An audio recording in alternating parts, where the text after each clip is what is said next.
In recent years, as the end of December approached, Congress frequently rolled a number of year-end priorities into a single massive omnibus spending bill, and this year is no different.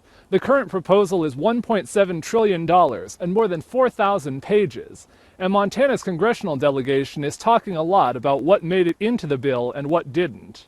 Democratic Senator Jon Tester touted a number of provisions, including several supporting veterans and the military. That includes $5 billion for veterans' toxic exposure to implement the PACT Act, along with services for veterans experiencing homelessness and those needing mental health care, and billions in funding for the VA and military construction. Tester said in a statement, quote, "These investments are key to taking care of our service members and their families, both during and after their time in uniform. And that's why we've got to get this bill to the president's desk as soon as possible." Republican Senator Steve Daines pushed to include the Safe Banking Act, which would have let legal marijuana businesses in states like Montana access banking services. But it wasn't part of the final agreement. The omnibus does include some of Daines' other priorities, including a limit on when investors can claim tax deductions for conservation easements, and provisions supporting telehealth and mental health. It also authorizes a hydroelectric facility at Gibson Dam on the Sun River, which the entire Montana delegation supported, and almost $1 billion to continue Yellowstone National Park's recovery from this year's floods. While some of Daines' priorities are in the omnibus, he said the bill as a whole is too full of special interest spending, and that the budget process is broken. Daines said in a statement, quote, "Instead of getting our financial house in order, Democrat leadership waited until the 11th hour to push a giant bill full of backroom deals through the Senate. I can't stand by and support this fiscal insanity." Republican Congressman Matt Rosendale was one of 13 current and incoming lawmakers who signed a letter, blasting the omnibus for excessive spending, and urging Republicans to block it so the incoming House GOP majority can negotiate a new deal. In a tweet, Rosendale said, quote, "It is unthinkable for Republicans to support a multi-trillion-dollar omnibus bill that authorizes more wasteful spending, will drive record inflation rates higher, and saddles generations with more debt."